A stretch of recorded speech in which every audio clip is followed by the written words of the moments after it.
नमस्कार। प्रस्तुत कर रही हूँ शरद चंद्र चट्टोपाध्याय द्वारा लिखा गया एक उपन्यास श्रीकांत। श्रीकांत एक आत्मकथात्मक शैली में लिखी गई शरद चंद्र की सबसे यादगार और सबसे रोचक कथाओं में से एक है, जो पुरुष प्रधान समाज होने के बावजूद महिला के भावनात्मक सोच पर अच्छी तरह से पकड़ रखते हैं। दोस्तों, अगर आपको मेरे चैनल के कंटेंट अच्छे लगते हो तो मैं आपसे अनुरोध करूंगी कि मेरे चैनल को ज़रूर सब्सक्राइब करें और साथ ही साथ बेल आइकन भी प्रेस करें, ताकि मेरे द्वारा अपलोड की हुई कहानियाँ सबसे पहले आप तक पहुँचे। धन्यवाद। तो आइए सुनते हैं श्रीकांत भाग 15। चुप बैठा रह गया। नाई बेटे के सामने एक भी तरकीब न चली। सब प्रस्तावों को रद्द कर दिया। जाते वक्त बाबा रुपयों की बात प्रचार करके गए थे, किंतु कोई इस बात का भ्रम न कर ले कि उन्होंने हृदय की उदारता या अधिक सरलता के कारण ऐसा किया हो, तो वे ऐसा करके गवाह बना गए हैं। रतन ने ठीक इसी बात का अंदाजा लगाया। कहा, बाबू अगर नाराज न हो तो एक बात कहूँ। क्या बात है रतन? रतन ने संकोच से कहा, 2,500 रुपये कम रकम नहीं है बाबू। वे कौन होते हैं जिनकी शादी के लिए आपको इतना रुपया खामखा देने को कहा है? इनके अलावा बूढ़ा बाबा हो या कोई और, लेकिन आदमी अच्छा नहीं है। उसे देने कहना अच्छा नहीं हुआ बाबू। उसका मंतव्य सुनकर जैसे अनिर्वचनीय आनंद मिला, वैसे ही मन को जोर भी मिला। यही तो मैं भी चाहता था। तथापि अपनी आवाज में किंचित संदेह का आभास देकर बोला, कहना ठीक नहीं हुआ? क्यों रतन? रतन बोला, हाँ बाबू, निश्चय ठीक नहीं हुआ। रुपए भी तो कम नहीं है, और फिर किस लिए कहिए तो? ठीक तो है, मैंने कहा। तो नहीं देंगे? आश्चर्य से थोड़ी देर तक देखने के बाद रतन ने फिर कहा, वह छोड़ेगा क्यों? मैंने कहा, नहीं छोड़ेगा तो क्या करेगा? लिख कर तो नहीं दिया है, और फिर यही कौन जानता है कि उस वक्त मैं यहाँ रहूंगा या बर्मा चला जाऊंगा। रतन क्षण भर चुप रहकर हंसा और बोला, बाबूजी, आप बूढ़े को पहचान नहीं सके। उस आदमी को शर्म और मान अपमान छू तक नहीं गया है। रो धोकर, भीख मांगकर और डरा धमकाकर वह रुपये किसी न किसी तरह ले ही लेगा। अगर यहाँ आपसे मुलाकात न होगी तो लड़की को साथ लेकर काशी चला जाएगा और माँ से रुपया वसूल करेगा। माँ को बहुत शर्म आएगी बाबू। यह तरीका ठीक नहीं। यह सुनकर निस्तब्ध होकर मैं बैठ रहा। रतन मुझसे बहुत ज़्यादा बुद्धिमान है। अर्थहीन आकस्मिक करुणा की हट का जुर्माना तो मुझे देना ही पड़ेगा। इसका कोई निस्तार नहीं है। रतन ने गांव के बाबा को पहचानने में गलती नहीं की थी। यह तब समझ में आया जबकि चौथे दिन वे फिर लौट कर आए। आशा थी कि इस बार हाकिम फूफा भी उनके साथ अवश्य आवेंगे, पर हाजिर हुए वे अकेले ही। बोले, बेटा 10 गांवों में धन्य धन्य हो रहा है। सब कहते हैं कि कलयुग में कभी ऐसा नहीं सुना। गरीब ब्राह्मण की कन्या का ऐसा उद्धार कभी किसी ने नहीं देखा। आशीर्वाद देता हूँ तुमको कि तुम चिरंजीवी हो। पूछा, शादी कब है? इसी महीने की 25 तारीख को ठीक हुई है। बीच में 10 दिन बाकी है। कल देखना पक्का हो जाएगा। करीब 3 बजे के बाद मुहूर्त नहीं है, इसके भीतर ही सारे शुभ कार्य पूरे कर लेने होंगे। पर बिना तुम्हारे गए सब बंद रहेगा, कुछ भी ना हो सकेगा। यह लो अपनी पुंटू की चिट्ठी, उसने अपने हाथों से लिखकर भेजी है। पर यह भी कह देता हूँ बेटा, जिस रत्न को तुमने अपनी इच्छा से खो दिया है ना, उसका कोई जोड़ नहीं है। यह कहकर उन्होंने एक पीले रंग का मुड़ा हुआ कागज का टुकड़ा मेरे हाथों में दे दिया। कौतूहलवश चिट्ठी पढ़ने की कोशिश की। बाबा ने अचानक दीर्घ निश्वास छोड़कर कहा, कालिदास रुपए वाला है तो क्या हुआ, है बिल्कुल नीच चमार। उसके लिए आंख की शर्म नाम की कोई चीज ही नहीं है। कल ही रुपया पैसा नगद सब चुकाना होगा। गहने वगैरह अपने सुनार से बनवाएगा। वह किसी का विश्वास नहीं करता, यहाँ तक कि मेरा भी नहीं। उस आदमी में बड़ी खराबी है, बाबा तक का विश्वास नहीं करता। आश्चर्य। पुंटू ने अपने हाथों से पत्र लिखा है। 1-2 पेज नहीं, बल्कि ठसाठस भरे हुए 4 पेज। चारों पेजों में कातरता के साथ विनती है। ट्रेन में रांगा दीदी ने कहा था कि आजकल के नाटक नॉवेल भी हार मान लें, लेकिन आजकल के ही क्यों, सर्वकाल के नाटक नॉवेल हार मान लेंगे। यह अस्वीकार नहीं करूँगा। इस बात का विश्वास हो गया कि इस लिखने के प्रभाव से ही ननद रानी के पति 14 दिन की छुट्टी लेकर 7वें दिन ही हाजिर हो गया था। अतएव दूसरे दिन सुबह मैं भी चल दिया, और बाबा ने इसकी जांच खुद अपनी आंखों से कर ली कि मैंने सचमुच ही रुपये अपने साथ ले लिए हैं। कोई प्रताड़ना तो नहीं कर रहा हूँ, बोले। रास्ता चलना देख कर, रुपया लेना ठोक कर। अरे भाई, हम देवता तो नहीं है, आदमी हैं। भूल होते क्या देर लगती है। ठीक तो है, रतन कल रात को ही काशी चला गया है। उसके हाथों चिट्ठी का जवाब भेज दिया है, लिख दिया है तथास्तु। पता इस वजह से न दे सका कि कोई ठीक नहीं है। इस त्रुटि के लिए अपने गुणों से क्षमा करने की प्रार्थना भी कर दी है। यथा समय गांव पहुंचा। मकान के सब आदमियों की दुश्चिंता दूर हुई। जो आदर और सम्मान मिला उसे बताने के लिए कोश में शब्द ही नहीं है। संबंध पक्का करने और आशीर्वाद देने के उपलक्ष्य में कालीदास बाबू से परिचय हुआ। वह जैसे सूखे मिजाज के हैं वैसे ही दम्भी भी। सबको यह स्मरण कराने के अलावा कि उनके पास बहुत सारे रुपए हैं, ऐसा नहीं मालूम हुआ कि संसार में उनके पास और कोई दूसरा काम भी है। सारा धन उन्हीं का कमाया हुआ है। बड़े घमंड से उन्होंने कहा, जनाब, किस्मत को मैं नहीं मानता। जो कुछ करूंगा वह सब अपने बाहुबल से। देवी देवताओं का अनुग्रह भी भिक्षा में मैं नहीं मांगता। बड़े आदमी और छोटे मोटे ताल्लुकेदार होने के कारण उनके यहाँ गांव के प्रायः सभी आदमी उपस्थित थे, और शायद अधिकांश के वे महाजन थे, और बहुत कड़े महाजन। अतएव सबने एक ही स्वर से उनकी बातें मान ली। तर्क रत्न महाशय ने संस्कृत का एक श्लोक सुनाया, और आस-पास के उसके सभी संबंधी ने एक दो पुरानी कहानियों का भी सूत्रपात किया। उन्होंने एक अपरिचित और साधारण व्यक्ति समझकर मेरी ओर असम्मानपूर्ण दृष्टि से देखा। उस वक्त रुपयों के दुख से मेरा हृदय जल रहा था। वह दृष्टि मुझे सहन नहीं हुई। मैं एकाएक बोल उठा, यह तो मैं नहीं जानता कि किस परिमाण में आप बाहुबल हैं, पर मैं यह स्वीकार करता हूँ कि रुपये कमाने में जहाँ तक सवाल है, आपका बाहुबल प्रबल है। इसका माने? मैंने कहा, माने खुद मैं न तो वर को पहचानता हूँ और न कन्या को, फिर भी रुपये मेरे खर्च हो रहे हैं और आपके संदूक में पहुँच रहे हैं। इसे तकदीर नहीं कहते तो और क्या कहते हैं? आपने अभी कहा ना कि आप देवी देवताओं का अनुग्रह नहीं लेते, लेकिन आपके लड़के के हाथ की अंगूठी से लेकर बहू के गले का हार तक मेरे अनुग्रह के दान से बनेगा। हो सकता है कि बहू बात की दावत तक का इंतजाम मुझे ही करना पड़े। कमरे में वज्रपात होने से भी शायद सब लोग इतने व्याकुल और विचलित न होते। बाबा ने न जाने क्या कहने की कोशिश की, कुछ स्पष्ट और सुव्यक्त न हो सका। क्रोध में कालीदास बाबू ने भीषण मूर्ति धारण करके कहा, आप रुपये दे रहे हैं या मुझे कैसे मालूम हो, और दे ही क्यों रहे हैं? कहा, क्यों दे रहा हूँ यह आप नहीं समझ सकते, आपको समझाना भी नहीं चाहता, पर सारा गांव सुन चुका है कि रुपये मैं दे रहा हूँ। सिर्फ आपने नहीं सुना। लड़की की माँ ने आपके सारे घर वालों के हाथ पैर जोड़े, पर आप अपने बीए पास लड़के का मूल्य 2,500 से 1 पैसा भी कम करने को राजी नहीं हुए। लड़की का बाप 40 रुपये महीने की नौकरी करता है, 40 पैसे देने की भी उसमें शक्ति नहीं है। तब आपने यह नहीं सोचा कि आपके लड़के को खरीदने के लिए अचानक उसके पास इतना रुपया कहाँ से आ गया? कुछ भी हो, लड़के बेचने के रुपये तो बहुत लोग लेते हैं, आप भी लें, इसमें बुराई नहीं। पर इसके बाद गांव वालों को अपने मकान में बुलाकर रुपयों का घमंड न कीजिएगा, और यह भी याद रखिएगा कि आपने एक बाहर के आदमी के भिक्षा दान से लड़के की शादी की है। उद्वेग और डर से सबका मुंह काला हो गया। शायद सबने यही सोचा कि अब कुछ भयंकर घटना होगी, और कालिदास बाबू फाटक बंद करके लाठियों से पिटवा करके ही सबको घर भेजेंगे। पर थोड़ी देर चुप रहने के बाद उन्होंने मुंह ऊपर उठाकर कहा, मैं रुपये नहीं लूँगा। मैंने कहा, इसका माने आप लड़के की शादी यहाँ नहीं करेंगे? कालिदास बाबू ने सिर हिलाकर कहा, नहीं, यह नहीं, मैंने वचन दिया है कि शादी करूँगा, इसमें ज़रा भी फर्क ना होगा।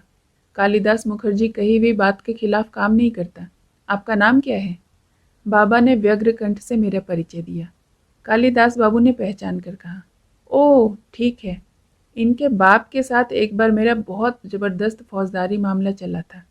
बाबा ने कहा, जी हाँ, आप कुछ भी नहीं भूलते, ये उन्हीं के लड़के हैं और रिश्ते में मेरे नाती होते हैं। कालिदास बाबू ने प्रसन्न कंठ से कहा, ठीक है, मेरा बड़ा लड़का अगर जिंदा रहता तो इतना ही बड़ा होता। शशिधर की शादी में आना बेटा, हमारी ओर से उस दिन तुम्हारा निमंत्रण रहा। शशिधर उपस्थित था। उसने एक बार कृतज्ञ नेत्रों से मेरी ओर देखा और फौरन ही मुंह नीचा कर लिया।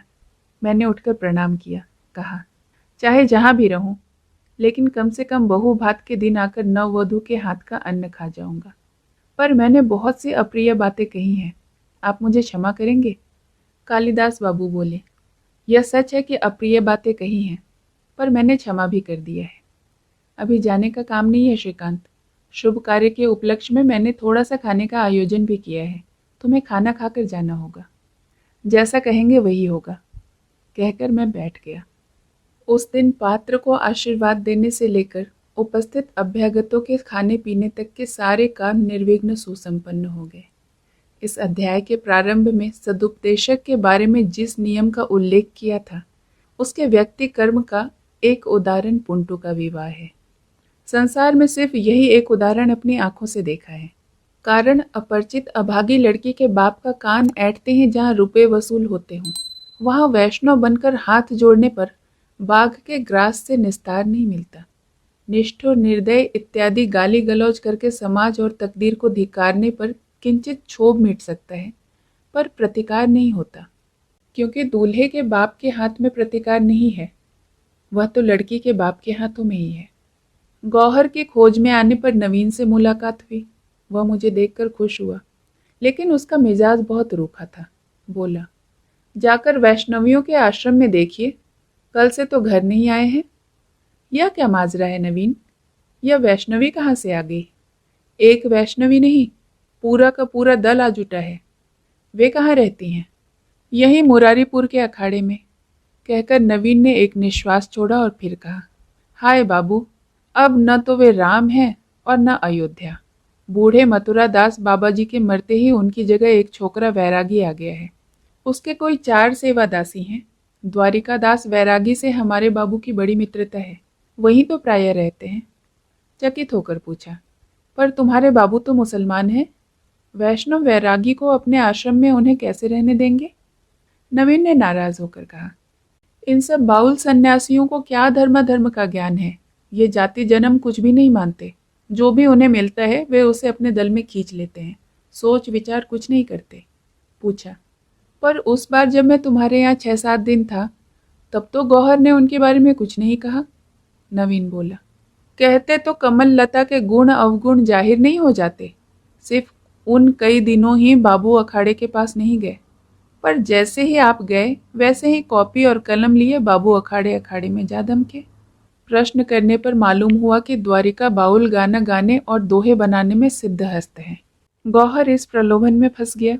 उसको कविता सुनाता, उससे अपनी गलतियों का संशोधन करा लेता। और कमल लता एक युवती वैष्णवी है, उसी आश्रम में रहती है। वह देखने में अच्छी है, गाना अच्छा गाती है। उसकी बातें सुनकर लोग मुग्ध हो जाते हैं। कभी कभी वैष्णवों की सेवा करने के लिए गौहर रुपए पैसे भी देता है। अखाड़े की पुरानी दीवार जीर्ण होकर गिर गई थी।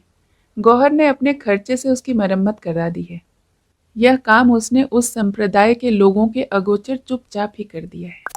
मुझे याद आया कि बचपन में इस अखाड़े के बारे में बातें सुनी थी। पुराने जमाने में महाप्रभु के एक भक्त शिष्य ने इस अखाड़े की प्रतिष्ठा की थी। तब से शिष्य परंपरा के अनुसार वैष्णव इसमें वास करते आ रहे हैं।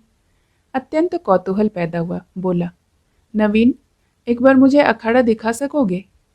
नवीन ने सिर हिलाकर इनकार किया। बोला, मुझे बहुत काम है। आप तो इसी देश के आदमी हैं, खुद ही ना खोज सकेंगे? आधा कोस से ज़्यादा दूर नहीं है। इस सामने के रास्ते से उत्तर की ओर सीधे जाने पर ही आपको दिखाई दे जाएगा। किसी से पूछना नहीं पड़ेगा। सामने वाले तालाब के नीचे वृंदावन लीला हो रही होगी। दूर से ही कानों में आवाज़ पहुंच जाएगी, ढूंढना नहीं पड़ेगा। मेरे जाने का प्रस्ताव नवीन ने शुरू से ही पसंद नहीं किया। मैंने पूछा, वहाँ क्या होता है? कीर्तन? नवीन ने कहा, हाँ, दिन रात खजड़ी और करताल को चैन नहीं मिलती। मैंने हंसकर कहा, यह तो अच्छा ही है नवीन। जाऊं, गौहर को पकड़ लाऊं? इस बार नवीन भी हंसा। बोला, हाँ जाइएगा, पर देखिएगा कि वहाँ कमल लता का कीर्तन सुनकर कहीं आप ही खुद न अटक जाएं। देखो क्या होता है, कहकर हंसता हुआ तीसरे पहर कमल लता वैष्णवी के अखाड़े में जाने के लिए चल दिया। अखाड़े का पता जब चला तब शायद शाम हो चुकी थी। दूर से कीर्तन की ध्वनि तो सुनाई नहीं दी, पर सुप्राचीन बकुल का वृक्ष फौरन ही नजर आ गया, जिसके नीचे टूटी हुई बेदी है, पर एक भी व्यक्ति दिखाई नहीं दिया। एक क्षीण पथ की रेखा टेढ़ी मेढ़ी होकर परकोटे के किनारे किनारे नदी की ओर चली गई है। अनुमान किया कि शायद उधर से कुछ खबर मिले, अतएव उधर ही पैर बढ़ाए। गलती नहीं की, जीर्ण संकीर्ण शैवाल से ढकी हुई नदी के किनारे एक परिष्कृत और गोबर से पुती हुई कुछ उच्च भूमि पर गौहर और दूसरे व्यक्ति बैठे हुए हैं। अंदाजा लगाया कि ये वैरागी द्वारिकादास हैं, अखाड़े के वर्तमान अधिकारी। नदी का किनारा होने की वजह से वहां उस वक्त तक संध्या का अंधकार घना नहीं हुआ था। बाबा जी को बहुत अच्छी तरह से देख सका। देखने में वह आदमी भद्र और ऊंची जाति का ही जान पड़ा। वर्ण श्याम, दुबला पतला होने के कारण कुछ लंबा मालूम होता था। माथे के बाल जटा की तरह सामने की ओर बंधे हुए थे। मूंछ दाढ़ी ज्यादा नहीं है, थोड़ी है।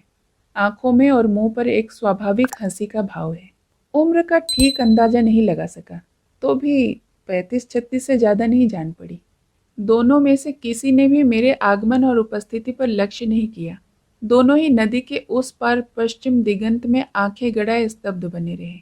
वहां नाना रंग और नाना प्रकार के मेघों के टुकड़ों के बीच तृतीया का क्षीण पांडुरंग चंद्रमा चमक रहा है, मानो उसके कपाल के बीच में अतुल्य संध्या तारा उदित हो रहा है। बहुत नीचे दिखाई देते हैं दूर ग्रामों में नीले पेड़ पौधे, जिनका मानो कहीं अंत ही नहीं, कहीं सीमा नहीं। सफेद, काले, पीले, नाना रंगों के टूटे फूटे बादलों पर उस वक्त भी सूर्य की शेष दीप्ति खेल रही थी। ठीक वैसे ही जैसे किसी दुष्ट लड़के के हाथ में रंग की तुलिका पड़ जाने से तस्वीर का पूरा श्राद्ध हो जाता है। यह आनंद क्षण भर ही रहा, क्योंकि इतने में ही चित्रकार ने आकर कान मल दिए और हाथ से तुलिका छीन दी। उस नदी का थोड़ा सा हिस्सा शायद गांव वालों ने साफ कर लिया है। सामने के उस स्वच्छ काले और थोड़े पानी पर छोटे छोटे रेखाओं में चंद्रमा और संध्या तारा का प्रकाश पास ही पास पड़कर झिलमिला रहा है, मानो सुनार कसौटी पर सोना घिसकर दाम जांच रहा हो। पास ही कहीं वन में सैकड़ों वन मल्लिकाएं खिली हैं, मानो उसकी गंध से सारी वायु भर उठी है। निकट के ही किसी पेड़ में असंख्य चिड़ियों के घोंसले से उनके बच्चों की ची ची विचित्र मधुरता से कानों में भरे हुए अविराम आ रही है। यह सब ठीक है, और जिस तरह से ये दोनों आदमी जड़ भरत की तरह बैठे हुए हैं, इसमें संदेह नहीं कि वे कवि हैं। पर शाम के वक्त इस जंगल में मैं यह सब देखने नहीं आया हूँ। नवीन ने कहा था कि वैष्णवियों का दल यहाँ आया है और उनमें कमल लता वैष्णवी सबसे श्रेष्ठ है। वे कहाँ हैं? पुकारा। गौहर। ध्यान भंग कर गौहर हतबुद्धि की तरफ मेरी ओर ताकता रह गया। बाबा जी ने उसे जिरा हिलाकर कहा, गुसाई, यही तुम्हारे श्रीकांत है ना? गौहर ने तेजी से उठकर मुझे बड़े जोर से बाहुपाश में आबद्ध कर लिया, इस तरह जैसे उसका वह आवेग रुकना ही न चाहता हो। किसी तरह मैं अपने को मुक्त करके बैठ गया। बोला, गोसाई जी ने मुझे एकाएक कैसे पहचान लिया? बाबा जी ने हाथ हिलाया। यह नहीं होगा गोसाई, इसमें से आदरवाचक जी बात देना होगा, तभी रस आएगा। मैंने कहा, अच्छा बात दे दिया, लेकिन एकाएक मुझे कैसे पहचाना? बाबा जी ने कहा, एकाएक कैसे पहचानूंगा? तुम तो वृंदावन के हमारे पहचाने हुए गोसाई हो, और तुम्हारी दोनों आंखें तो रस का समुद्र है, जो देखते ही आंखों में भर जाती है। जिस दिन कमल लता आई थी, उसकी दोनों आंखें भी ऐसी ही थी। उसे देखते ही पहचान गया और बोल उठा, कमल लता इतने दिनों से कहाँ थी? कमल आकर जो अपनी ही हो गई, तो उसका आदि अंत विरह विच्छेद नहीं रहा। यही तो साधना है गोसाई, इसी को तो कहता हूँ रस की दीक्षा। मैंने कहा, कमल लता को ही देखने आया हूँ गोसाई, वह कहाँ है? बाबूजी बहुत खुश हुए, बोले, उसे देखोगे? पर गोसाई तुम उससे अपरिचित नहीं हो। वृंदावन में उसे अनेक बार देखा है, शायद भूल गए हो, पर देखते ही पहचान जाओगे कि वही कमल लता है। गोसाई एक बार पुकारो ना। कहकर बाबा जी ने गौहर को पुकारने का इशारा दिया। इनके निकट सब गोसाई हैं। बोले, कहो कि श्रीकांत तुम्हें देखने आया है। गौहर के चले जाने के बाद मैंने पूछा, गोसाई, मेरे बारे में सारी बातें शायद गौहर ने तुम्हें बताई? बाबा जी ने सिर हिलाकर कहा, हाँ, सब बताया। जब उससे पूछा कि गोसाई तुम 6-7 दिन क्यों नहीं आए, तो उसने कहा श्रीकांत आए थे। यह भी उसने कहा कि तुम फिर जल्दी आओगे। यह भी मालूम हुआ कि तुम बर्मा जाने वाले हो। सुनकर संतोष की सांस छोड़कर मन ही मन मैंने कहा, रक्षा हुई। डर था कि वास्तव में किसी अलौकिक आध्यात्मिक शक्ति बल के कारण तो मुझे देखते नहीं पहचान गए। कुछ भी हो, यह मानना ही पड़ेगा कि मेरे बारे में इस क्षेत्र में उनका अंदाजा गलत नहीं है। बाबा जी अच्छे जान पड़े, कम से कम असाधु प्रकृति के नहीं मालूम हुए, बहुत सरल, या बाबा जी ने सरलता से स्वीकार कर लिया कि न जाने क्यों गौहर ने मेरी सब बातें, अर्थात जितना वह जानता है, इन लोगों से कह दी हैं। कविता और वैष्णव रस चर्चा में वे कुछ कुछ सनकी से, कुछ विभ्रांत से मालूम हुए। थोड़ी देर बाद ही गौहर गुसाई के साथ कमललता हाजिर हुई। उम्र 30 से ज्यादा नहीं होगी, श्याम वर्ण, एक हरा बदन, हाथ में कुछ चूड़ियां हैं, पीतल की, सोने की भी हो सकती हैं। बाल छोटे छोटे नहीं हैं, गिरह देकर पीठ पर झूल रही हैं। गले में तुलसी की माला और हाथ की थैली के भीतर ही तुलसी की माला की जपमाला है। छापे आपे में बहुत ज्यादा आडंबर नहीं है। उसके मुंह की ओर देखकर मैं अत्यंत आश्चर्यान्वित हो गया। सविस्मय यह ख्याल होने लगा कि इन आंखों का और चेहरे का भाव तो जैसे परिचित है, और चलने का ढंग भी जैसे पहले कहीं देखा हो। वैष्णवी ने बात शुरू की। फौरन ही समझ गया कि वह नीचे के स्तर की प्राणी नहीं है। उसने किसी तरह की भूमिका नहीं बांधी। मेरी ओर सीधे देखकर कहा, कहो गोसाई, पहचान सकते हो? मैंने कहा, नहीं, लेकिन लगता है जैसे कहीं देखा है। वैष्णवी ने कहा, वृंदावन में देखा था। बड़े गोसाई जी से नहीं सुना? मैंने कहा, सो सुना है, पर मैं तो जन्म भर कभी वृंदावन नहीं गया। वैष्णवी ने कहा, गए कैसे नहीं? बहुत पुरानी बात है, इसलिए अचानक याद नहीं आ रही। वहाँ गाय चराते, फल तोड़कर लाते, वन फूलों की माला गूंथकर हमारे गले में पहनाते, सब भूल गए। यह कहकर वह होठों को दबाकर धीरे धीरे हंसने लगी। मैंने यह तो समझा कि मजाक कर रही है, पर यह ठीक नहीं कर सका कि मेरा या बड़े गोसाई जी का। बोली, रात हो रही है, अब जंगल में क्यों बैठे हो, भीतर चलो। मैंने कहा, जंगल के रास्ते हमें बहुत दूर जाना होगा। वैष्णवी ने पूछा, यहाँ का पता किसने बताया? नवीन ने? हाँ, उसी ने। कमल लता की बात नहीं बताई? हाँ, बताई थी। इस बारे में तुम्हें सावधान नहीं किया कि वैष्णवी का जाल तोड़कर अचानक बाहर नहीं जाया जा सकता? हंसते हुए बोला। हाँ, यह भी कहा। वैष्णवी हंस पड़ी, बोली, नवीन होशियार मांझी है, उसकी बातें न मानकर अच्छा नहीं किया। क्यों भला? वैष्णवी ने इसका जवाब नहीं दिया। गौहर को दिखाते हुए कहा, गुसाई ने कहा था कि नौकरी करने के लिए विदेश जा रहे हो, पर तुम्हारे तो कोई नहीं है, फिर नौकरी क्यों करोगे? तब क्या करूं? हम जो करती हैं, गोविंद जी का प्रसाद तो कोई छीन नहीं सकता। यह जानता हूं, पर वैरागी गिरी मेरे लिए नई चीज नहीं है।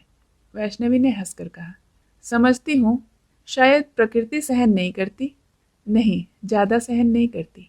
वैष्णवी होठ दबाकर हंसी और बोली, तुम्हारा काम अच्छा है, भीतर आओ, उन लोगों से तुम्हारा परिचय करा दूं। यहाँ कमलों का वन है, सुना है, पर अंधेरे में लौटेंगे कैसे? वैष्णवी फिर हंसी और बोली, अंधेरे में हम लौटने ही क्यों देंगे? अंधकार दूर होगा तब जाना। आओ, चलो। वैष्णवी ने कहा, गौर गौर। गौर गौर कहते हुए मैंने भी अनुसरण किया। हालांकि धर्माचरण में मेरी रुचि और विश्वास नहीं है, किंतु जिनका विश्वास है उनको बाधा नहीं पहुंचाता। मन में बिना संशय के जानता हूँ, मैं इस गुरुतर विषय का ओर छोर कभी न खोज पाऊंगा। विशेषज्ञों के मुंह से सुना है कि बंगाल की आध्यात्मिक साधना का निगूढ़ रहस्य वैष्णव संप्रदाय में ही सुगुप्त है, और यही बंगाल की खालिस अपनी चीज है। इसके पहले सन्यासी और साधुओं की थोड़ी बहुत संगत की है। फल लाभ का विवरण जाहिर करने की इच्छा नहीं है, पर इस दफा अगर दैवात खालिस चीज नसीब होती है तो संकल्प किया कि इस मौके को व्यर्थ नहीं जाने दूंगा। पुंटू के बहुभात के निमंत्रण में भी मुझे जाना ही होगा।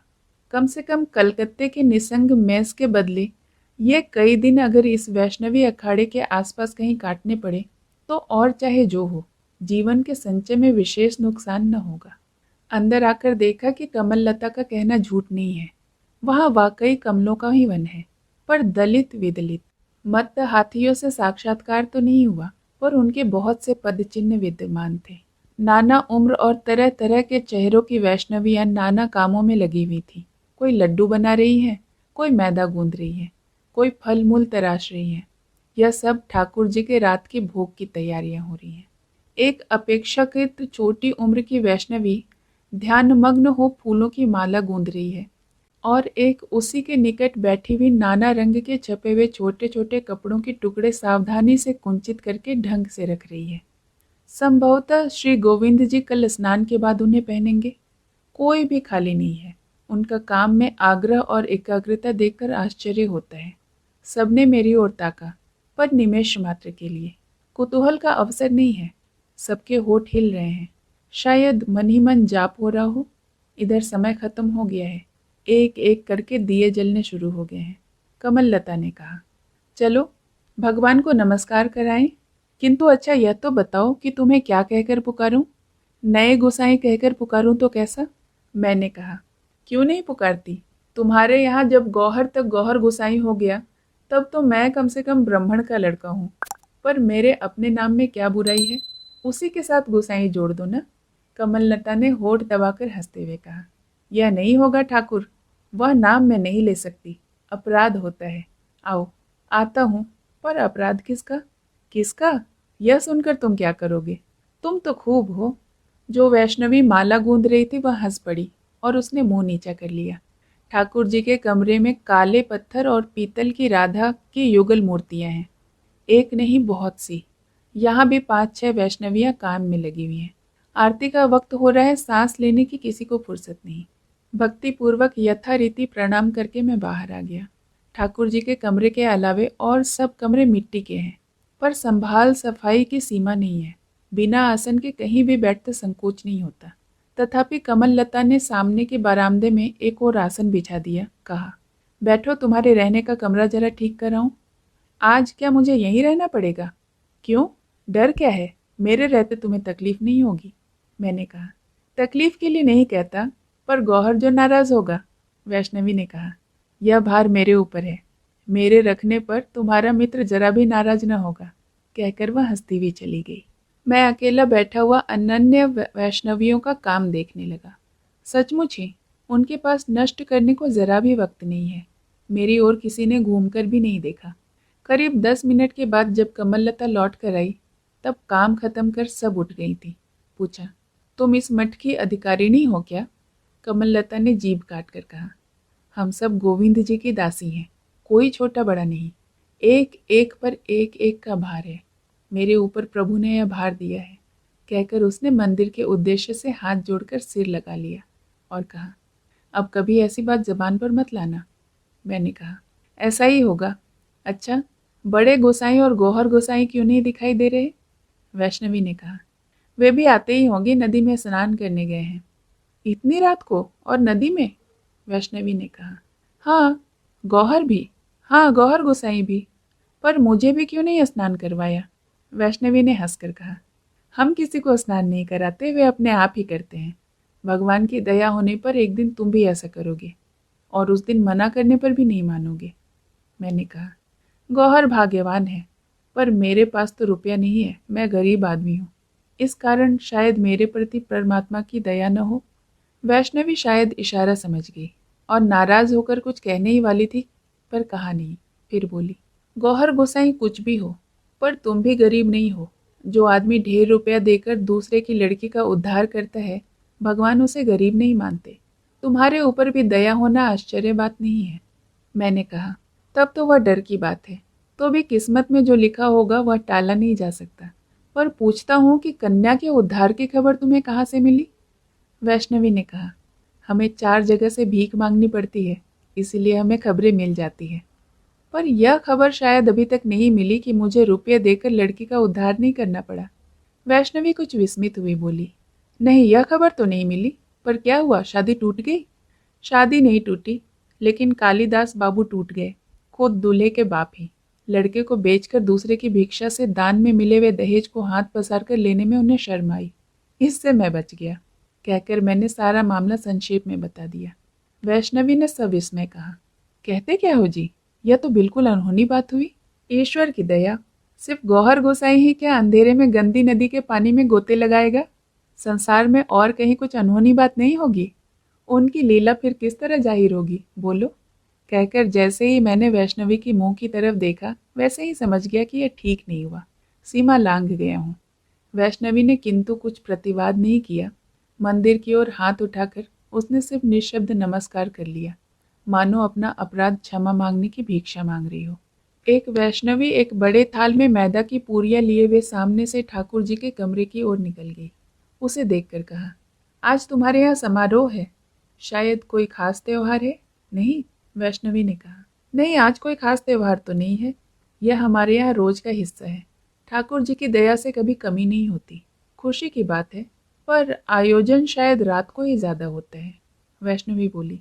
सो भी नहीं, सेवा में सुबह शाम का कोई सवाल ही नहीं। यदि दया करके 2 दिन रह जाओ तो खुद ही सब देख लो। हम सब दासी की दासी हैं। उनकी सेवा करने के अलावा संसार में हमारा और कोई काम तो है नहीं। कहकर उसने मंदिर की ओर हाथ जोड़कर फिर एक बार नमस्कार किया। मैंने पूछा, दिन भर तुम लोगों को क्या क्या करना होता है? वैष्णवी ने कहा, आकर जो देखा वही। आकर देखा, मसाला कूटना, रसोई के लिए तरकारी बनाना, दूध दूहना, माला गूंथना, कपड़े रंगना, ऐसे ही और बहुत से काम। तुम सब दिन भर क्या यही किया करती हो? वैष्णवी ने कहा, हाँ, दिन भर सिर्फ यही करते हैं। पर यह सब तो केवल घर गृहस्थी के काम है, सभी औरतें करती हैं। तुम भजन साधना कब करती हो? वैष्णवी बोली, यही हमारी भजन साधना है। यह रसोई बनाना, पानी भरना, कूटना, फटकना, माला गूंदना, कपड़े रंगना, इसी को साधना कहते हैं। वैष्णवी ने कहा, हाँ, इसी को साधना कहते हैं। दास दासियों की इससे बढ़कर साधना हमें और कहाँ मिलेगी गुसाई? कहते कहते उसकी दोनों आंखें सजल हो गई। एकाएक मुझे ख्याल आया कि इस अपरिचित वैष्णवी का मुंह जितना सुंदर है, उतना सुंदर मुंह मैंने संसार में कहीं नहीं देखा। कहा, कमल लता, तुम्हारा मकान कहाँ है? वैष्णवी ने आंचल से आंखें पोंछते हुए कहा, पेड़ की छाया। पर पेड़ की छाया तो हमेशा न थी। वैष्णवी ने कहा, तब था ईंट और काठ के बने हुए किसी मकान का एक छोटा सा कमरा। पर कहानी सुनाने का वक्त अब नहीं है गुसाई। मेरे साथ आओ, तुम्हारा नया कमरा दिखा दूं। कमरा बढ़िया है। उसने बांस की खूंटी पर टंगा हुआ एक साफ रेशम का कपड़ा दिखाते हुए कहा, यह पहनकर ठाकुर जी के कमरे में आना, देखो देर न कहना। वह कहकर जल्दी से चली गई। एक और एक छोटे से तख्त पर बिछौना बिछा है। निकट ही एक चौकी पर कुछ किताबें और एक थाली में बकुल फूल रखे हैं। अभी अभी कोई प्रदीप जलाकर धूप जला गया है। कमरा अभी भी उसके गंध और धुएं से भरा हुआ था। बहुत अच्छा लगा। दिन भर की कालांती तो थी ही। ठाकुर देवताओं से हमेशा दूर दूर रहता आया हूँ, उधर आकर्षण नहीं था। अतः कपड़े उतारकर धप से बिछौने पर लेट गया। जाने यह किसका कमरा है? एक रात के लिए वैष्णवी ने जाने किसकी शैया मुझे उधार दी है, अथवा शायद यह उसी का है। इन सब विचारों से मेरा मन स्वभावतः ही बहुत संकोच अनुभव करता है, पर आज कुछ भी ख्याल न हुआ। मानो न जाने कब से परिचित अपने ही आदमियों के पास आ पहुंचा हूँ। शायद कुछ तंद्रा आ गई थी, इतने में ही जैसे किसी ने दरवाजे के बाहर से आवाज दी, नए गुसाई, मंदिर नहीं जाओगे? वे तुम्हें बुलाए जो जा रहे हैं। चटपट उठ बैठा। मंजीरे के साथ कीर्तन के गाने की आवाज भी कानों में पहुंची। बहुत से आदमियों का संवेद कोलाहल नहीं था। गेय वस्तु भी जितनी मधुर थी उतनी ही स्पष्ट थी। स्त्री का कंठ था। बिना आंखों से देखे ही निस्संदेह अनुमान किया कि कमल लता है। नवीन का विश्वास है कि इस मीठे स्वर ने ही उसके मालिक को फंसा लिया है। सोचा कि यह असंभव नहीं और बहुत कुछ असंगत भी नहीं। मंदिर में घुसकर एक और चुपचाप बैठ गया। किसी ने फिरकर नहीं देखा। सबकी दृष्टि राधा कृष्ण की युगल मूर्ति पर लगी हुई थी। बीच में खड़ी हुई कमललता कीर्तन कर रही थी। देखा कि उपस्थित व्यक्तियों में से किसी की भी आंखें शुष्क नहीं हैं। गायिका की दोनों आंखों को प्लवित कर झरझर अश्रु झर रहे हैं और भावों के गुरुभार से बीच बीच में उसका कंठ स्वर जैसे टूट जाता है। मैं इन रसों का रसिक नहीं हूँ, लेकिन मेरे मन के भीतर भी एकाएक न जाने कैसा होने लगा। द्वारिका दास बाबा जी आंखें मूंदकर एक दीवार का सहारा लिए बैठे हैं। यह पता नहीं चला कि वह सचेत है या अचेत। भावों की इस वेवल मुग्धता से मैं बहुत डरता हूँ। व्यस्त होकर बाहर चला आया। किसी ने भी लक्ष्य नहीं किया। देखता हूँ प्रांगण के एक कोने में गौहर बैठा है और कहीं से प्रकाश की एक रेखा आकर उसके शरीर पर पड़ रही है। मेरे पैरों की आवाज से उसका ध्यान भंग नहीं हुआ है, पर उस एकांत समाहित मुंह की तरफ मैं हिल भी न सका। वहीं स्तब्ध खड़ा हो रहा। ऐसा लगा कि सिर्फ मुझको ही अकेला छोड़कर इस जगह के सभी व्यक्ति किसी और दूसरे लोक में चले गए हैं, जहाँ का पथ भी मैं नहीं पहचानता। कमरे में जा रोशनी बुझाकर लेट गया। यह अच्छी तरह से जानता हूँ कि ज्ञान, विद्या और बुद्धि में मैं इन सब से बड़ा हूँ। तथापि न जाने किस व्यथा से मैं अंदर ही अंदर रोने लगा और वैसे ही अनजान कारण से आंखों के कोने से पानी की बड़ी बड़ी बूंदें गिरने लगी। पता नहीं कितनी देर से सो रहा था। कान में भनक पड़ी, अरे नए गोसाई। जग कर उठ बैठा। कौन? मैं हूँ, तुम्हारी शाम की बंधु। इतना सोते हो? अंधेरे कमरे के चौखट के पास कमललता वैष्णवी खड़ी थी। बोला, जागने से क्या फ़ायदा होता? सोने के समय का कुछ सदुपयोग तो हुआ। यह मालूम है, पर ठाकुर का प्रसाद नहीं लोगे? लूँगा। तो फिर सो क्यों रहे हो? जानता हूँ कि कोई दिक्कत नहीं होगी, प्रसाद तो मिलेगा ही। मेरा शाम का बंधु रात को भी परित्याग नहीं करेगा। वैष्णवी ने सहास्य कहा। यह अधिकार वैष्णवों को है, तुम लोगों को नहीं। आशा मिलने पर वैष्णव होते क्या देर लगती? तुमने गौहर तक को गुसाई बना डाला, तो मैं ही क्या इतनी अवहेलना का पात्र हूँ? आज्ञा होने पर वैष्णवों का दासानुसार होने को भी राजी हूँ। कमल लता का कंठ कुछ गंभीर हुआ, कहा, वैष्णवों की हंसी नहीं उड़ानी चाहिए गुसाई, अपराध होता है। गौहर गुसाई को भी तुमने गलत समझा है। उनके अपने आदमी उन्हें काफिर कहते हैं, पर नहीं जानते कि वे पक्के मुसलमान हैं। पिता पितामह के धर्म विश्वास को इन्होंने नहीं त्यागा है। पर उसका भाव देखने पर तो यह नहीं मालूम होता। वैष्णवी ने कहा, यही तो आश्चर्य है। पर अब देरी मत करो, आओ। फिर कुछ सोच कर कहा, या प्रसाद ही तुम्हें यहीं देकर जाऊं? क्या कहते हो? आपत्ति नहीं। गौहर कहाँ है? वह हो तो दोनों को साथ ही भेज दो ना। उनके साथ बैठकर खाओगे? हमेशा ही तो खाता हूँ। बचपन में उसकी माँ ने मुझे बहुत खिलाया है, और उस वक्त तुम्हारे प्रसाद की अपेक्षा वह कम मीठा नहीं होता था। इसके अलावा गौहर भक्त है, गौहर कवि है। कवि की जाति की खोज नहीं की जाती। उस अंधकार में भी ऐसा लगा कि वैष्णवी ने एक सांस को दबा लिया। फिर कहा, गौहर गुसाई नहीं है, वह कब चले गए हमें पता नहीं। मैंने कहा, मैंने देखा था कि आंगन में बैठा है, उसे क्या तुम भीतर नहीं जाने देती? वैष्णवी ने कहा, नहीं, गौहर को आज मैंने देखा था। कमल लता, मेरे मजाक से तुम नाराज हो गई, किंतु तुम भी अपने देवता के साथ कम हंसी नहीं कर रही हो। यह बात नहीं कि अपराध सिर्फ एक तरफ से ही होता है। वैष्णवी ने इस प्रश्न का कोई जवाब न दिया। वह चुपचाप बाहर चली गई। थोड़ी देर बाद ही उसने एक दूसरी वैष्णवी के हाथों रोशनी और आसन तथा खुद प्रसाद का पात्र लेकर प्रवेश किया। कहा, नए गोसाई, अतिथि सेवा में त्रुटि हो सकती है, पर यहाँ का सब कुछ ठाकुर जी का प्रसाद है। मैंने हंसकर कहा, डर की कोई बात नहीं। वैष्णव न होते हुए भी तुम्हारे नए गोसाई में रसबोध है। आतिथ्य की त्रुटि के लिए वह रसभंग नहीं करेगा।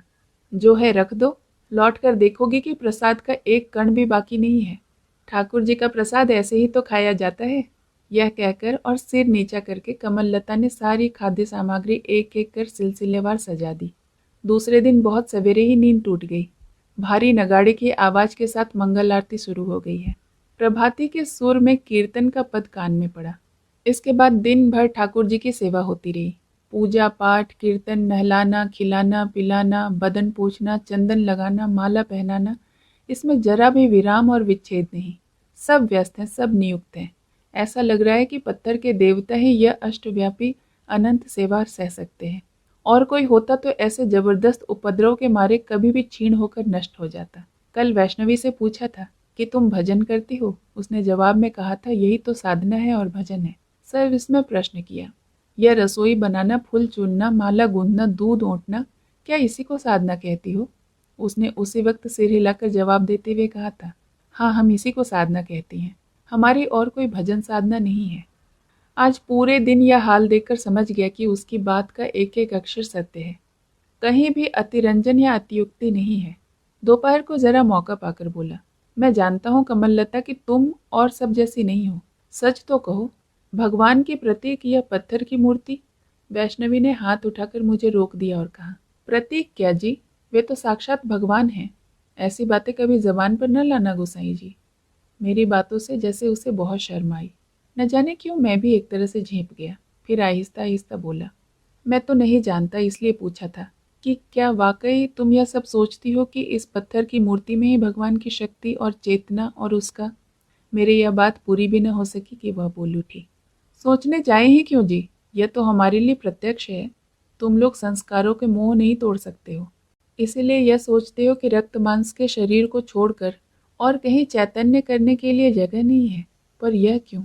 और यह भी कहती हूँ कि शक्ति और चैतन्य का तत्व क्या तुम लोग ही सब हजम कर चुके हो, जो यह कहोगे कि पत्थर में उसके लिए जगह नहीं होती?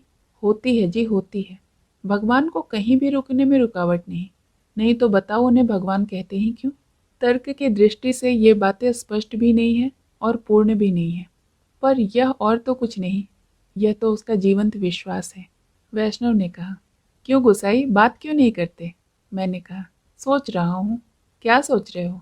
तुम्हारे बारे में सोच रहा हूँ। यह तो मेरा बड़ा सौभाग्य है। कुछ देर बाद फिर कहा, फिर भी यहाँ रहना नहीं चाहते?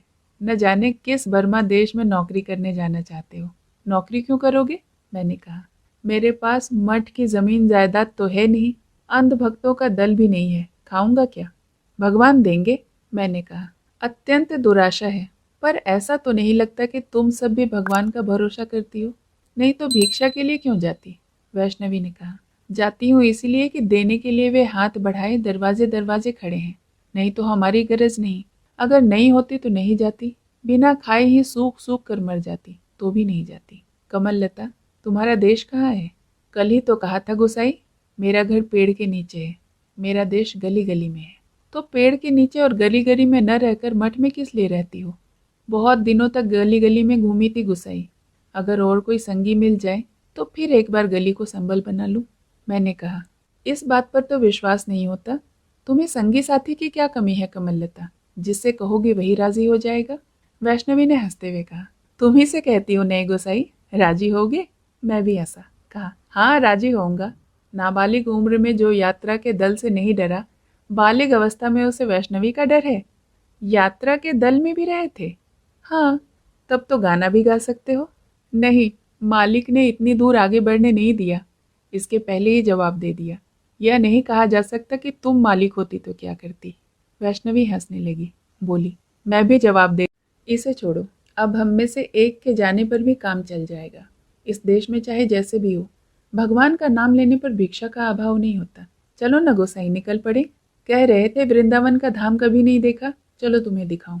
बहुत दिन घर में बैठे बैठे कटे, रास्ते का नशा जैसे फिर अपनी ओर खींचना चाहता है। सच, चलोगे ना गोसाई? अचानक उसके मुंह की तरफ देखकर विस्मय हुआ। कहा, हमारे परिचय हुए तो अभी 24 घंटे भी नहीं हुए, मुझ पर इतना विश्वास कैसे हो गया? वैष्णवी ने कहा, 24 घंटे सिर्फ एक पक्ष के लिए तो नहीं है गोसाई, दोनों पक्ष के लिए है। मेरा विश्वास है कि रास्ते में प्रवास में भी तुम पर मेरा अविश्वास न होगा। कल पंचमी है, जाने का बड़ा अच्छा शुभ दिन है। चलो, और रास्ते के किनारे रेल का पथ तो है ही। अच्छा नहीं लगे तो लौट आना, मैं मना नहीं करूंगी। एक वैष्णवी ने आकर खबर दी, ठाकुर जी का प्रसाद कमरे में रख दिया है। कमल लता ने कहा, चलो तुम्हारे कमरे में चलकर बैठे। मेरे कमरे में? अच्छी बात है। और एक बार उसके मुंह की तरफ देखा। इस बार लेश मात्र भी संदेह न रहा कि वह हंसी नहीं कर रही है। यह भी निश्चित है कि मैं उपलक्ष्य मात्र हूँ, पर चाहे जिस भी कारण से हो। उसकी ऐसी हालत मालूम हुई कि वह चाहे जिस भी कारण से हो, यदि यहाँ के बंधन तोड़कर भाग सके तो मानो उसकी जान में जान आ जाए। उसे एक क्षण का भी विलंब सहन नहीं हो रहा। कमरे में आकर खाना खाने बैठा। बहुत बढ़िया प्रसाद है। भागने का षड्यंत्र अच्छी तरह जम जाता, पर एक बहुत जरूरी काम से कोई कमललता को बुला ले गया। अतः अकेले ही मुंह बंद किए हुए सेवा समाप्त करनी पड़ी। बाहर निकलने पर भी कोई नजर नहीं आया। द्वारिका दास बाबा जी भी न जाने कहाँ चले गए थे। 2-3 पुरानी वैष्णवियां घूम फिर रही हैं। कल शाम को ठाकुर जी के कमरे के धुएं में शायद यही अप्सरा जैसी लग रही थी, किंतु आज दिन की तेज रोशनी में कल का वह आध्यात्मिक सौंदर्य बोध उतना अटूट नहीं रहा। मन न जाने कैसा हो गया, सीधा आश्रम के बाहर चला आया।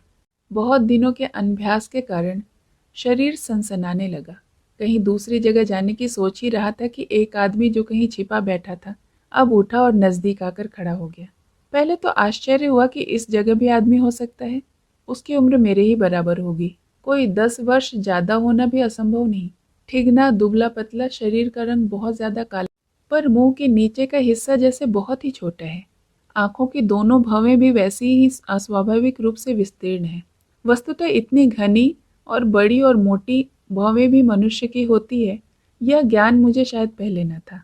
दूर से ही संदेह हुआ कि प्रकृति ने मजाक में होठों के बदले कपाल पर एक मोटी सी मूछें तो नहीं चिपका दी हैं। गले में तुलसी की मोटी माला है। वेशभूषादि भी कुछ वैष्णवों जैसी है, पर जितनी मैली है उतनी ही जीर्ण भी। महाशय जी, चौंक कर खड़े होते हुए मैंने पूछा, क्या आज्ञा है? क्या यह जान सकता हूँ कि आप यहाँ कब आए हैं? जान सकते हैं, कल शाम को आया हूँ। रात को अखाड़े में शायद थे। हाँ था। ओ। नीरवता में उसने कुछ क्षण काटे। पैर बढ़ाने की कोशिश करते ही उस आदमी ने कहा, आप तो वैष्णव नहीं हैं, भले आदमी हैं। अखाड़े में आपको किसने रहने दिया? मैंने कहा, या तो वे ही जाने, उन्हीं से पूछिए। ओह, शायद कमल लता ने रहने के लिए कहा होगा। हाँ, जानते हैं उसका असली नाम क्या है? उषा गिनी। मकान सिलहट में है, किंतु दिखती है कलकत्ते जैसी। मेरा घर भी सिलहट में है। गांव का नाम है महमूदपुर। उसके स्वभाव चरित्र के बारे में कुछ सुनेंगे? मैंने कहा, नहीं, पर उस आदमी के हाव भाव देखकर एक बार सचमुच ही विस्मित हो उठा। प्रश्न किया, कमललता के साथ आपका कोई संबंध है क्यों नहीं? वह क्या? क्षण भर इधर उधर कर वह आदमी एकाएक गरज उठा, क्यों, क्या झूठ है? वह मेरी घरवाली होती है। उसके बाप ने खुद हमारी कंठी बदली की थी, इसके गवाह हैं। न जाने क्यों मुझे विश्वास नहीं हुआ। पूछा, आपकी जाति क्या है? हम द्वादश तेली हैं। और कमललता की? प्रत्युत्तर में वह अपनी मोटी भौहों की जोड़ी घृणा से कुंचित करके बोला, वह कलवार है। उसके पानी से हम पैर भी नहीं धोते। एक बार उसे बुला सकते हैं? नहीं, अखाड़े में सब जा सकते हैं, इच्छा हो तो आप भी जा सकते हैं। कुछ नाराज होकर वह बोला, जाऊंगा साहब, जाऊंगा। दरोगा को पैसे खिला दिए हैं, प्यादे साथ लेकर झोंटा पकड़कर बाहर खींच लाऊंगा। बाबा जी के बाबा भी नहीं बचा सकेंगे, साला रास्कल कहीं का। मैं और वाक्य आगे न कह के आगे चला गया। वह पीछे से कर्कश कंठ से बोला, इसमें आपका क्या नुकसान था? जाकर अगर एक बार बुला देते तो क्या शरीर का कुछ क्षय हो जाता? ओ भले आदमी, अब पीछे घूमकर देखने का भी साहस नहीं हुआ। पीछे कहीं गुस्से को न रोक पाऊं और इस अति दुर्बल आदमी के शरीर पर हाथ न छोड़ बैठूं। इस डर से कुछ तेजी के साथ मैंने प्रस्थान किया। ऐसा लगने लगा कि वैष्णवी के भाग जाने का हेतु शायद यही है। मन खराब हो गया। ठाकुर जी के कमरे में न तो खुद गया, न ही कोई बुलाने आया। कमरे के भीतर एक चौकी पर कई एक वैष्णव ग्रंथावलियां बड़े यत्न से रखी थी। उन्हीं में से एक को हाथ में लेकर प्रदीप को सिरहाने रखकर बिछौने पर लेट गया। वैष्णव धर्मशास्त्र के अध्यापन के लिए नहीं, सिर्फ वक्त गुजारने के लिए। बार बार शोभ के साथ सिर्फ एक ही बात ख्याल आने लगा, कमललता जो गई सो फिर लौट कर नहीं आई। ठाकुर जी की संध्या आरती यथारीति शुरू हुई। उसका मधुर कंठ बार बार कानों में सुनाई पड़ने लगा और घूम फिर कर यही मन में ख्याल आने लगा कि उस वक्त से कमललता ने मेरी कोई खोज खबर नहीं ली। और वह मोटी भौहों वाला आदमी, क्या उसकी शिकायत में कुछ भी सत्य नहीं है? और भी एक बात, गौहर कहाँ है? उसने भी तो आज मेरी कोई खबर नहीं ली। सोचा था कि कुछ दिन पुंटू के विवाह वाले दिन तक यहीं रुककर गुजार दूंगा, पर अब यह नहीं होगा। शायद कल ही कलकत्ते रवाना हो जाना पड़े। स्नेह स्नेह आरती और कीर्तन समाप्त हो गया। कल वाली वही वैष्णवी आकर बड़े यत्न से प्रसाद रख गई, पर जिसकी राह देख रहा था उसके दर्शन नहीं मिले। बाहर लोगों की बातचीत और आने जाने की आवाज भी क्रमशः शांत हो गई। यह सोचकर कि अब उसके आने की संभावना नहीं है, भोजन किया और हाथ मुंह धोकर दीप बुझाकर सो गया। शायद उस वक्त बहुत रात थी। कानों में भनक पड़ी, नए गोसाई। जागकर उठ बैठा। अंधकार में खड़ी कमललता आहिस्ता आहिस्ता बोली, आई नहीं इसलिए शायद मन ही मन बहुत दुखी हो रहे हैं। क्यों नहीं गोसाई? कहा, हाँ दुखी तो हुआ हूँ। क्षण भर के लिए वैष्णवी चुप रही, फिर बोली, जंगल में वह आदमी तुमसे क्या कह रहा था? तुमने देखा था क्या? हाँ, कह रहा था कि वह तुम्हारा पति है, अर्थात तुम्हारे सामाजिक आचारों के मुताबिक तुम्हारी उसकी कंठी बदल हुई है। तुमने विश्वास कर लिया? नहीं नहीं, नहीं किया। क्षण भर के लिए मौन रहकर वैष्णवी ने कहा, उसने मेरे स्वभाव और चरित्र के बारे में कुछ इशारा नहीं किया? किया था। और मेरी जाति का? हाँ, उसका भी। वैष्णवी ने कुछ ठहर कर कहा, सुनोगे मेरे बचपन का इतिहास? शायद तुम्हें घृणा हो जाए। तो रहने दो, मैं नहीं सुनना चाहता। क्यों? उससे क्या फ़ायदा कमललता? तुम मुझे बहुत भली लगी हो। यहाँ से कल चला जाऊँगा और शायद फिर कभी हम लोगों की मुलाकात न हो। तब मेरे इस भले लगने को निरर्थक नष्ट करने से क्या फ़ायदा होगा, बताओ? इस बार वैष्णवी बहुत देर तक मौन रही। यह समझ में न आया कि अंधकार में चुपचाप खड़ी वह क्या कर रही है। पूछा, क्या सोच रही हो? सोच रही हूँ कि कल तुम्हें नहीं जाने दूंगी। तो फिर कब जाने दूंगी? जाने कभी न दूंगी, पर अब बहुत रात हो गई है, सो जाओ। मसहरी अच्छी तरह से लगी हुई है ना? क्या पता, शायद लगी हो। वैष्णवी ने हंसकर कहा, शायद लगी है? वाह, खूब हो। यह कहकर उसने करीब आकर अंधकार में ही हाथ बढ़ाकर बिछौने के चारों ओर की परीक्षा कर ली और कहा, सो गोसाई, मैं जाती हूँ। यह कहकर वह दबे पैरों बाहर निकल गई और बाहर से बहुत सावधानी के साथ दरवाज़ा भी बंद कर गई। वैष्णवी ने आज मुझसे बार बार शपथ करा ली कि उसका पूर्ण विवरण सुनकर मैं घृणा नहीं करूँगा। सुनना मैं चाहता नहीं, पर अगर सुनूं तो घृणा न करूँगा। वैष्णवी ने सवाल किया, पर क्यों नहीं करोगे? सुनकर औरत मर्द सभी तो घृणा करते हैं। मैं नहीं जानता कि तुम क्या कहोगी, तो भी अंदाजा लगा सकता हूँ, या जानता हूँ कि उसे सुनकर औरतें ही औरतों से सबसे ज़्यादा घृणा करती हैं, और इसका कारण भी जानता हूँ, पर तुम्हें वह नहीं बतलाना चाहता। पुरुष भी करते हैं, किंतु बहुत बार वह छल होता है और बहुत बार आत्मवंचन। तुम जो कुछ कहोगी उससे भी बहुत ज़्यादा भद्दी बातें मैंने सुन रखी हैं और अपनी आंखों से देखी भी हैं, पर मुझे फिर भी घृणा नहीं होती। क्यों नहीं होती? शायद यह मेरा स्वभाव है। पर कल ही तो तुमसे कहा है कि इसकी ज़रूरत नहीं।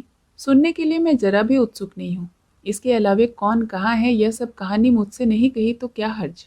वैष्णवी काफ़ी देर तक चुप होकर सोचती रही। इसके बाद अचानक पूछ बैठी, अच्छा गुसाई, तुम पूर्व काल और अगले जन्म पर विश्वास करते हो? नहीं। क्यों नहीं? क्या तुम सोचते हो कि यह सब बातें सच नहीं हैं? मेरे सोचने के लिए दूसरी बहुत सी बातें हैं। शायद यह सब सोचने के लिए मुझे समय ही नहीं मिलता। वैष्णवी फिर क्षण भर मौन रहकर बोली, एक घटना तुम्हें बताऊंगी, विश्वास करोगे? ठाकुर जी की ओर मुंह करके कहती हूँ, तुमसे झूठ नहीं कहूंगी। मैंने हंसकर कहा, करूंगा तो कहती हूँ। एक दिन गौहर गोसाई के मुंह से सुना कि उनकी पाठशाला का एक मित्र उनके घर आया है। सोचा कि जो आदमी एक दिन भी यहाँ आए बिना नहीं रह सकता, वह अपने बचपन के मित्र के साथ 6-7 दिन कैसे भूला रहा। फिर सोचा कि यह कैसा ब्राह्मण मित्र है जो अनायास ही मुसलमान के घर पड़ा रहा, किसी से भी नहीं डरा। उसका क्या कहीं कोई भी नहीं? पूछने पर गौहर गोसाई ने भी ठीक यही बात कही। कहा कि संसार में उसका अपना कहने लायक कोई भी नहीं, इसीलिए उसे डर नहीं, चिंता भी नहीं। मन ही मन ख्याल आया कि ऐसा ही होगा। पूछा, गोसाई तुम्हारे मित्र का नाम क्या है? नाम सुनकर जैसे चौंक गई। जानते तो हो गोसाई, यह नाम मुझे नहीं लेना चाहिए। हंसकर बोला, जानता हूँ, तुम्हारे ही मुंह से सुना है। वैष्णवी ने कहा। पूछा, तुम्हारा मित्र देखने में कैसा है, उम्र क्या है? गोसाई ने जो कहा उसका कुछ हिस्सा तो कानों में गया, कुछ नहीं गया, पर हृदय के भीतर धड़कन होने लगी। तुम ख्याल करते होगी कि ऐसा आदमी तो नहीं देखा कि नाम सुनकर ही पागल हो जाए, पर यह सच है। सिर्फ नाम सुनकर ही औरतें पागल हो जाती हैं गोसाई। उसके बाद? वैष्णवी ने कहा। उसके बाद खुद पर भी हंसने लगी। सब काम काजों में मुझे केवल एक ही बात याद आने लगी कि तुम कब आओगे, तुम्हें अपनी आंखों से कब देख सकूंगी। सुनकर मैं चुप रहा। उसके चेहरे की ओर देखकर हंस न सका। वैष्णवी ने कहा, अभी तो कल शाम को ही तुम आए हो, पर आज इस संसार में मुझसे ज्यादा तुम्हें कोई प्रेम नहीं करता। पूर्व जन्म अगर सत्य न होता तो क्या एक दिन यह असंभव बात संभव हो सकती थी? कुछ ठहर कर उसने फिर कहा, मैं जानती हूँ कि तुम रहने के लिए नहीं आए हो और रहोगे भी नहीं। चाहे जितनी भी प्रार्थना क्यों न करूँ, तुम 2-1 दिन में चले ही जाओगे। पर मैं केवल वही सोचती हूँ कि इस व्यथा को कब तक संभाले रखूंगी। यह कहकर उसने सहसा आंचल से आंखें पोंछ डाली। मैं चुप हो रहा। इतने थोड़े समय में इतनी स्पष्ट और प्रांजल भाषा में रमणी के प्रणय निवेदन की कहानी इसके पहले न तो किताब में पढ़ी थी और न लोगों की जुबानी सुनी थी, और अपनी ही आंखों से देख रहा हूँ, यह अभिनय भी नहीं। कमललता देखने में सुंदर है, निरक्षर मूर्ख भी नहीं है। उसकी बातचीत, उसका गाना, उसका आदर प्यार और उसके अतिथि सेवा की आंतरिकता के कारण ही वह मुझे अच्छी लगी है। और इस अच्छे लगने का प्रशंसा और रसिकता की अत्युक्ति से फैलाव करने में मैंने कंजूसी भी नहीं की है। पर देखते ही देखते यह परिणति इतनी गहरी हो जाएगी।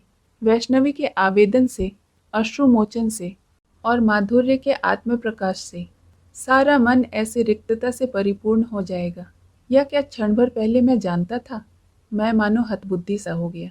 यही नहीं कि सिर्फ लज्जा से ही मेरा सारा शरीर रोमांचित हो गया हो, बल्कि एक प्रकार की अनजान विपद की आशंका से हृदय में अब तक कतई शांति और निराकुलता न रही। पता नहीं किस अशुभ मुहूर्त में काशी से चला था, जो एक पुंटू का जाल तोड़कर दूसरी पुंटू के पंदे में बुरी तरह फंस गया। इधर उम्र यौवन की सीमा लांघ रही है। ऐसे असमय में आयाचित नारी प्रेम की ऐसी बाढ़ आ गई कि सोच कर ही न रह सका कि कहाँ भागकर आत्मरक्षा करूं। कल्पना भी न की थी कि पुरुष के लिए युवती रमणी की प्रणय भिक्षा इतनी अरुचिकर हो सकती है। सोचा, एकाएक मेरा मूल्य कैसे इतना बढ़ गया। आज राजलक्ष्मी का प्रयोजन भी मुझमें शेष नहीं होना चाहता। यही मीमांसा हुई है कि वह अपनी वज्र मुष्टि को जरा भी ढीला करके मुझे निष्कृष्टि नहीं देगी। पर अब यहाँ और नहीं रहना चाहिए। साधु संग सिर माथे यही स्थिर किया और इस स्थान को कल ही छोड़ दूंगा। एकाएक वैष्णवी चकित हो उठी। अरे वाह, तुम्हारे लिए चाय जो मंगाई है गुसाई। क्या कहती हो, कहाँ मिली? आदमी को शहर भेजा था, जाऊं तैयार करके ले आऊं, देखो कहीं भाग न जाना। नहीं, लेकिन बनाना जानती हो? वैष्णवी ने जवाब नहीं दिया, सिर्फ सिर हिलाकर हंसती हुई चली गई। उसके जाने के बाद उस ओर देखने पर हृदय में न जाने कैसी एक चोट सी लगी। चाय पान आश्रम की व्यवस्था नहीं है, शायद मनाही है, तो भी उसे खबर यह लग गई कि यह चीज़ मुझे अच्छी लगती है, और शहर में आदमी भेजकर उसने मंगवा भी ली। उसके विगत जीवन का इतिहास नहीं जानता और वर्तमान का भी नहीं।